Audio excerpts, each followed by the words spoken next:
देखिए बच्चों, organic chemistry में जब हम लोग रेजोनेंस कर रहे होते हैं तो उसमें जो फर्स्ट जो बच्चे देखते हैं उनसे कैसे फटाफट फटाफट इलेक्ट्रॉन घूम रहा है। सर तो फटाफट एरो बना ले रहे हैं और चार्ज बना दे रहे हैं, अगला रेजोनेटिंग स्ट्रक्चर बना दे रहे हैं। ठीक है, आपको भी प्रैक्टिस के बाद आ जाएगा, लेकिन फर्स्ट एकदम बेसिक आपको प्रैक्टिस के लिए अगर मैं आपको बोलूं, देखिए रेजोनेटिंग स्ट्रक्चर आप वहीं बना पाएंगे या रेजोनेंस आप वहीं करा पाएंगे जहां इनमें से कोई एक स्ट्रक्चर आपको दिख जाए। उसमें आप रेजोनेंस की मूवमेंट करा सकते हैं, इलेक्ट्रॉनिक मूवमेंट। तो ये बहुत बेसिक है। अगर ऐसे कहीं इलेक्ट्रॉनिक मूवमेंट है, ऐसा कहीं इलेक्ट्रॉन दिख रहा है तो आप उसमें ऐसा कंडीशन दिख रहा है तो आप वहां रेजोनेंस कराएंगे। और कैसे वो इलेक्ट्रॉनिक मूवमेंट मैं आपको सिखा रहा हूं, और उसको आप भी एक बार प्रैक्टिस जब करेंगे तो आपके लिए भी कॉम्प्लेक्स रेजोनेंस को बनाना भी आसान हो जाएगा। तो सबसे पहला वेल डिफाइंड कंडीशन, ये सारी कंजुगेशन की कंडीशन बोली जाती है। जहां कंजुगेशन है, ये जहां भी ये यूनिट आपको ऐसी दिख जाए स्ट्रक्चर्स, ये सब कंजुगेशन कहलाता है। Conjugation is the must condition for the resonance. Conjugation का मतलब होता है ऑर्बिटल्स का सेम प्लेन में होना। तो कंजुगेशन ऑर्बिटल्स तो आपको दिखने से रहे, आप ये कंडीशन खोजिए।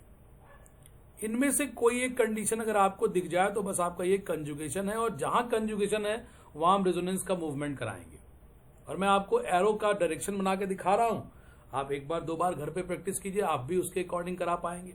देखिए जैसे ये alternate multiple bond is well set conjugation. तो alternate carbon carbon multiple bond आपको दिखा, तो पहला बॉन्ड किसी एक कार्बन पे बैठा दीजिए। जिस कार्बन पे गया वो कार्बन नेगेटिव, उसके बगल वाला पॉजिटिव। जैसे ही पॉजिटिव हो रहा है उसके बगल का डबल बॉन्ड उठा के इन दोनों के बीच में लगा दीजिए, और इसका रेजोनेटिंग स्ट्रक्चर आप अगला बना दीजिए। क्या इसका बनेगा अगला स्ट्रक्चर? तो 4 कार्बन का फ्रेम उसी तरह से है। ये जो राइट मोस्ट कार्बन है उस पर इलेक्ट्रॉन पहुंचा तो उसको नेगेटिव कर देंगे। सेकेंड वाला कार्बन पॉजिटिव आया, तब तक पीछे इसको बॉन्ड मिल गया, पाई बॉन्ड इसको, तो यहां पे पाई बॉन्ड आ गया। उसका एक सेकंड वाले का इसका एक बॉन्ड पाई आगे गया तो एक पीछे से मिल गया। तो इस वाले कार्बन के ऊपर कोई चार्ज नहीं आएगा, इसको कोई चार्ज नहीं आएगा सेकंड वाले का। थर्ड वाले कार्बन को देखिए तो इसका पाई बॉन्ड पीछे से आगे आ रहा है, इसके ऊपर भी कोई फर्क नहीं पड़ा। अल्टीमेट जो पॉजिटिव है वो सीधे आ जाएगा इस फोर्थ वाले कार्बन पे। तो इसका पहले अल्टरनेट मल्टीपल बॉन्ड जो होते हैं उनमें कंजुगेशन का एक स्ट्रक्चर मैंने बना दिया।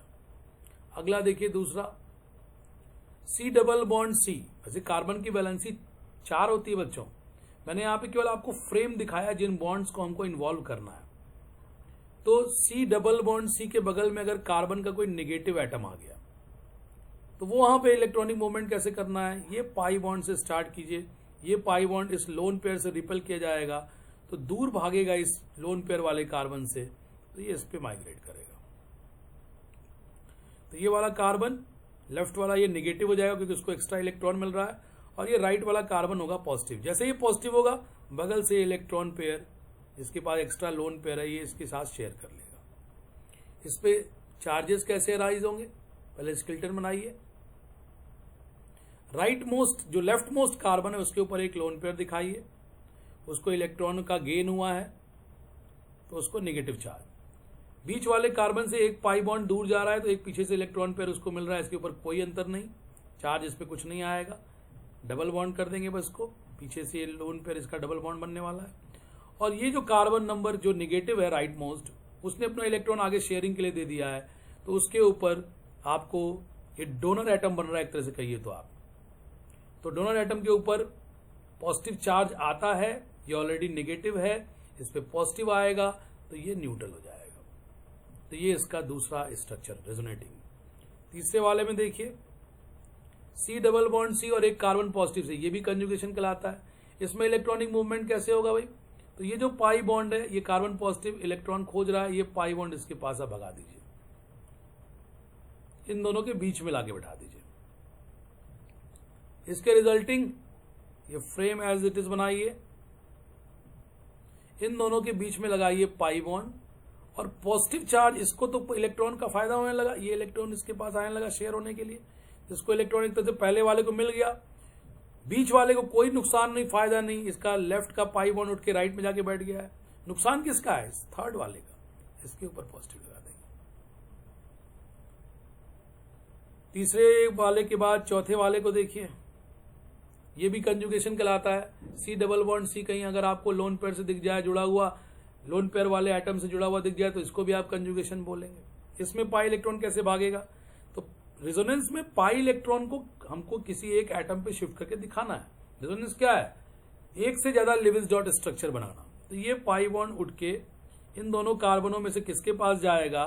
तो इसके पास आएगा, तो ये अगले का लोन पेयर उसको रिपेल करेगा। ये ठीक नहीं है, इसको हम क्या कर दें, इससे दूर माइग्रेट कराएं अगले कार्बन पे। ये इस पे आ गया, तो ये कार्बन को इलेक्ट्रॉन का फायदा होने वाला है, इसको नेगेटिव किया जाए, और ये तुरंत कैसा होगा? कार्बन नंबर 2 ये पॉजिटिव होगा, इसको इलेक्ट्रॉन का नुकसान हुआ है। तब तक तो ये अपना ये लोन पेयर उठा के इस बीच वाले कार्बन को दे दिया, भाई शेयर कर लो भाई। तो इसमें क्या हो गया बेटे? तो सी और ए, ये तो फ्रेम बन गया। ये सी लेफ्ट मोस्ट और राइट मोस्ट के, ये वाले बीच वाले कार्बन का और लेफ्ट मोस्ट वाले कार्बन का पाई बॉन्ड आ गया इस कार्बन के पास, इसको एक नेगेटिव चार्ज और एक लोन पेयर दिया। बीच वाले कार्बन को एक डबल बॉन्ड मिल गया, एक का लोन पेयर आ गया इसके पास, एक पाई बॉन्ड आगे गया, एक पाई बॉन्ड इसको मिल गया। बीच वाले कार्बन को कोई फायदा नुकसान नहीं, पाई बॉन्ड लेफ्ट से राइट में शिफ्ट हो गया, बस यही दिख रहा है। और इस ए का इलेक्ट्रॉन आगे एक चला गया लोन पेयर, उसने दे दिया शेयरिंग के लिए। एक तरह से कहिए डोनर एटम बन रहा है। तो डोनर एटम के ऊपर कौन सा चार्ज दिखाना चाहिए? पॉजिटिव, तो ये पॉजिटिव हो जाएगा। फिर ये सी माइनस और सी प्लस, इसमें तो बड़ा सिंपल सा है, ये सी माइनस अपना इलेक्ट्रॉन पेयर उठा के इन दोनों के बीच में शेयर कर देगा। अगला स्ट्रक्चर बहुत सिंपल सा, C double bond C, lone pair share हो जाएगा पॉजिटिव और नेगेटिव के बीच में। आप इन सारे स्ट्रक्चर में देखेंगे 1 2 3 4 5 सारे में मैंने जो इस पे रेजोनेटिंग स्ट्रक्चर बनाए हैं, दोनों एक दूसरे के रेजोनेटिंग स्ट्रक्चर हैं। पहले के 2, दूसरे के 2, तीसरे के 2, चौथा का भी 2, पांचवें का भी 2। अब रेजोनेटिंग स्ट्रक्चर सबका 2 हो गया है, लेकिन जैसा चार्ज एक रेजोनेटिंग स्ट्रक्चर में वैसा ही टोटल चार्ज दूसरे रेजोनेटिंग स्ट्रक्चर में भी आपको मिलेगा। ऐसा आपको कभी नहीं मिलेगा कि एक रेजोनेटिंग स्ट्रक्चर में न्यूट्रल है, दूसरा रेजोनेटिंग स्ट्रक्चर एक्स्ट्रा पॉजिटिव या नेगेटिव चार्ज ले ले। सारे रेजोनेटिंग स्ट्रक्चर में चार्ज एक जैसा होना चाहिए और नंबर ऑफ पेयर्ड इलेक्ट्रॉन एक जैसे होने चाहिए, या नंबर ऑफ अनपेयर्ड इलेक्ट्रॉन भी एक जैसे होने चाहिए।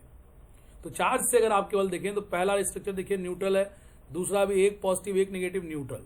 सेकंड वाले को चेक कीजिए, इस पूरे में नेगेटिव चार्ज है, इसके नेक्स्ट स्ट्रक्चर में देखिए केवल नेगेटिव चार्ज है। थर्ड वाले को चेक कीजिए, इसके लेफ्ट वाले में पॉजिटिव चार्ज है, राइट वाले में केवल पॉजिटिव चार्ज है। फोर्थ वाले में देखिए ये न्यूट्रल है, तो राइट वाला देखिए एक पॉजिटिव और एक नेगेटिव करके ये भी न्यूट्रल है। फिफ्थ वाला एक पॉजिटिव एक नेगेटिव, ओवरऑल स्ट्रक्चर न्यूट्रल, इसका राइट वाला भी देखिए एकदम न्यूट्रल बना है। छठवां वाला स्ट्रक्चर ये रेडिकल का स्ट्रक्चर बनता है, इसमें भी रेजोनेंस लगता है। कैसे इसमें तोड़ेंगे? इसमें एक इलेक्ट्रॉन केवल है यहाँ पे, तो एक इलेक्ट्रॉन के लिए हम बॉन्ड को हाफ ब्रेक करते हैं, इसको फिश हुक एरो बोला जाता है। आधा इलेक्ट्रॉन इधर, आधा इलेक्ट्रॉन मतलब एक इलेक्ट्रॉन इधर आ गया। अब इसका एक इलेक्ट्रॉन इधर, एक इलेक्ट्रॉन ये शेयर कर देगा। तो अगला स्ट्रक्चर क्या बन जाएगा बच्चों? इस पे एक अनपेयर्ड इलेक्ट्रॉन और ये सी डबल बॉन्ड सी, तो ये इसका अगला स्ट्रक्चर हो गया। तो टोटल आप इन्हीं की प्रैक्टिस कीजिए, एक कॉपी में बना बना के इनका प्रैक्टिस कीजिए आप। रेजोनेंस शुरू में बच्चों को बहुत कठिन लगता है, आप इन स्ट्रक्चर्स की केवल प्रैक्टिस कीजिए। यही फ्रेम आपको कहीं भी रेजोनेंस कराएंगे, यही फ्रेम आपको दिखेगा। अगर मैं आपके सामने एक एग्जाम्पल बनाऊं, तो अगर जैसे मान लीजिए मैं आपके सामने एक एग्जाम्पल देता हूं एक मॉलिक्यूल का, it is CH2 double bond CH and Cl। ये मॉलिक्यूल क्लोरोइथीन का मॉलिक्यूल, कॉमन नेम में इसको हम लोग विनाइल क्लोराइड बुलाते हैं। ये group CH2 double bond CH ये विनाइल ग्रुप जाना जाता है, और ये Cl क्लोराइड विनाइल क्लोराइड बुलाते हैं। आप इसमें देखिए, इसमें आपका कौन सा रेजोनेटिंग, कौन सा स्ट्रक्चर से ये मैच कर रहा है। अगर मैं इसको थोड़ा मिनिमाइज करूं, आप देखिए इसका कौन से स्ट्रक्चर से ये मैच किया, ये चौथे वाले से मैच कर रहा है। चौथे वाले में डबल बॉन्डेड कार्बन एक ऐसे एटम से जुड़ा है जिसके ऊपर एक लोन पेयर दिख रहा है। तो हमारे क्लोरीन में तो 3-3 लोन पेयर है, ये मिनिमम कंडीशन है। डबल बॉन्डेड कार्बन या मल्टीपल बॉन्डेड कार्बन, ट्रिपल भी हो सकता था यहाँ, किसी एक ऐसे एटम से जुड़े जिसपे लोन पेयर है, इसमें दिख रहा है। तो यही मूवमेंट इसमें करा दीजिए, जैसा आपने फोर्थ में कराया वही इसमें करा दीजिए। ये इलेक्ट्रॉन इधर गया और इसका एक लोन पेयर इन दोनों के बीच में आ गया। इसका रिजल्टिंग बनाना है, जैसा आपने इसका रिजल्टिंग बनाया। इस C के ऊपर CH2 है, जो बाकी फ्रेम है वो वैसा ही आए जैसा पहले स्ट्रक्चर में है। ये निगेटिव हो जाएगा, ये CH है तो ये CH बनेगा, और ये डबल बॉन्ड Cl के ऊपर एक लोन पेयर कम कर दीजिए आप, और Cl को आप चार्ज कैसा दे दीजिए बेटे, जैसे इसमें A का आपने अगले स्ट्रक्चर में एक लोन पेयर कम किया है, तो A का लोन पेयर आप कम कर दीजिए और उसको पॉजिटिव चार्ज दिए। तो यहाँ Cl के 3 में से एक लोन पेयर अगले स्ट्रक्चर में कम और इसको पॉजिटिव चार्ज दे दिया। ये बन गया इसका अगला रेजोनेटिंग स्ट्रक्चर। विनाइल क्लोराइड का नेक्स्ट रेजोनेटिंग स्ट्रक्चर ये रहा। तो इस तरह से आप बेंजीन में भी रेजोनेंस कर लेते हैं। अगले में मैं आपको बेंजीन का रेजोनेंस सिखाऊंगा, और बेंजीन के साथ जो कुछ फंक्शनल ग्रुप्स आके रेजोनेंस शो करते हैं, जिसमें हम लोग +R और -R इफेक्ट पढ़ते हैं, वो मैं आपको अगली शीट में देने जा रहा हूं, उसको भी आप वॉच कीजिएगा। और ये जो कंजुगेशन में मैंने इलेक्ट्रॉनिक मूवमेंट दिखाई है आपको, उसके बाद अगला स्ट्रक्चर बना के दिखाया है, इसकी प्रैक्टिस आप कीजिए और इसके चार्जेस को सीखिए कि कौन सा चार्ज कब कहाँ मूव कर रहा है, कब कौन एटम पॉजिटिव हो रहा है, कब कौन सा एटम नेगेटिव हो रहा है, कब न्यूट्रल आ रहा है। इसी अगर आप 6 में प्रैक्टिस कर लेंगे, ऑल्दो चार्ज तो केवल 5 में है, तो आपको रेजोनेंस बनाने में आसानी होगी।